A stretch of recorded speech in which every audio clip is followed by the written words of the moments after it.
I live in a fairly large town, not too far from Niagara Falls. Normally, not much goes wrong where I live, but on the east side, it's a different story. There's always trouble brewing there. I know this because I used to live in that area, and it wasn't exactly pleasant. Eventually, my family and I moved to a nicer place, out in the suburbs on the west side. But there's one event from that time I'll never forget. It was a warm summer day, and I was home alone, outside doing chores that I'd been assigned the night before. As I was nearly done mowing the lawn, I noticed a man walking up my driveway. It struck me as odd because this was our proper type. People don't just walk up like that. I asked him, "Do you need something?" He paused for a moment, said nothing, then suddenly took off running. I didn't think too much of it at the time and went back inside, but the whole thing felt strange. Later that evening, I went to the store down the street. As I walked in, I saw that same man again. I told him, "I've gotta go," but he just stood there, blocking my way. "Are your parents home?" he asked with a grin. "Yeah, they are," I answered. He didn't say anything after that. So I asked, "Can I help you with something?" But he just stared at me. Thankfully, the cashier stepped in, telling him not to block the exit. I hurried out of there, my heart racing, my eyes white as marbles. What kind of adult asks a kid if their parents are home? That didn't sit right with me. I practically ran home, feeling like a plastic bag caught in a tornado. Later that evening, I got tired and decided to take a nap, eventually forgetting all about what had happened at the store. But a little while later, I woke up to loud banging on the door. I checked the clock. It was 1:30 a.m. I looked out the window but couldn't see anyone. I thought maybe it was a friend or a neighbor who needed help. Naively, I hoped for the best, not considering anything dangerous. But why would a friend or neighbor come over this late? And how did they get into my locked backyard? If someone needed help, wouldn't they come to the front door? I rushed downstairs and switched on the backyard light. That was a huge mistake. It was the man from the store, the same man who approached me while I was mowing the lawn. I jumped back, screaming at the top of my lungs. The man smashed his elbow into the door, and it popped open. I tried to call 911, but my phone was dead. He should have left it on the charger. I kept yelling at him, telling him I was calling the police, but I think he knew better. He must have noticed my phone wasn't lighting up or making any sound. Or maybe he just didn't care. It seemed like he wanted to finish whatever he came for. He started pushing the door, forcing it open little by little. By then, I was in tears, running upstairs as fast as I could. I heard him break in.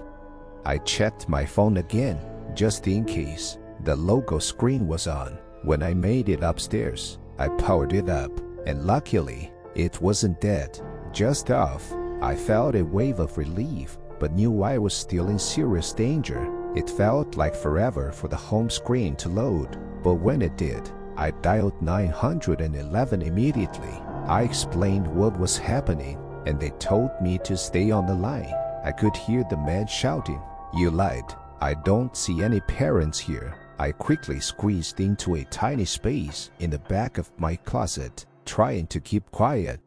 My entire body was drenched in sweat, probably reeking of fear. I was trembling as he searched the house. This man was clearly unstable. When he couldn't find me upstairs, he became even more unhinged and rushed back downstairs, still searching for me. Shortly after, I heard several cars screech to a stop outside my house.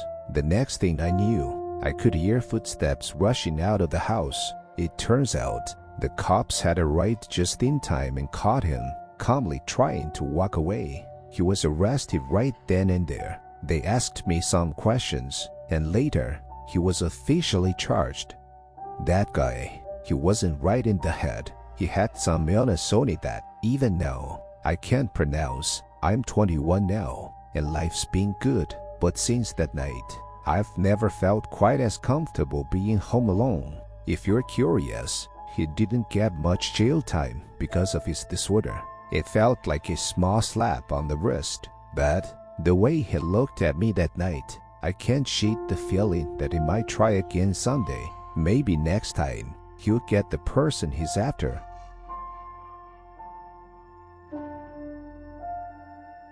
This incident took place in 1993, when I was only 6 years old. I can't say for sure if it was a recurring dream, an overactive imagination, or perhaps something sinister trying to scare me when I tried sleeping alone in the dark.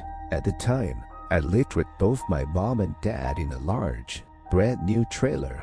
It had no creepy history, no tragic events that might suggest it was haunted. So, what I experienced was either entirely real or just a series of incredibly vivid and terrifying dreams. Maybe it was because I watched too much Tales from the Crypt. Who knows? But this experience left me with a lingering uneasiness about dark hallways and shadowy corners. Before I dive into the story, let me admit, I know some of this will sound odd, even a bit ridiculous, despite my lingering fear of the dark. I can now laugh about parts of it. Anyway, back then, I could never sleep alone in my bedroom at night, not even with a nightlight on. I always insisted on staying in my parents' room, either in bed with them or on a pile of blankets on their floor. This was before my little sister was born, so I was the only child in the house. It was quiet, often too quiet, and that quiet could be unsettling. I'd hear strange sounds and in my 6-year-old mind, ordinary things like clothes in the closet would transform into monsters. I imagined all sorts of horrors lurking under my bed or outside the window. Eventually, though, my parents decided it was time for me to stop running to their room every night. My dad needed his rest for work, as he had to get up at 4 a.m. each day. So, I began sleeping on the couch in the living room, which was closer to my parents' room, but still left me too afraid to sleep alone in my bedroom. The living room and the room were separated by a hallway, and that hallway was where things took a terrifying turn. Every night, after my parents went to sleep, I would hear someone whispering my name from somewhere right behind my head. This whispering happened night after night. Usually, if I tried to ignore it, I could eventually drift off to sleep. But one night, I saw the source of the voice. Standing in the hallway, staring straight at me, was a figure. It was tall, easily 7 feet, dressed in a long black cloak. Its face was black as night, adorned with horns, and its eyes glowed a medicine red.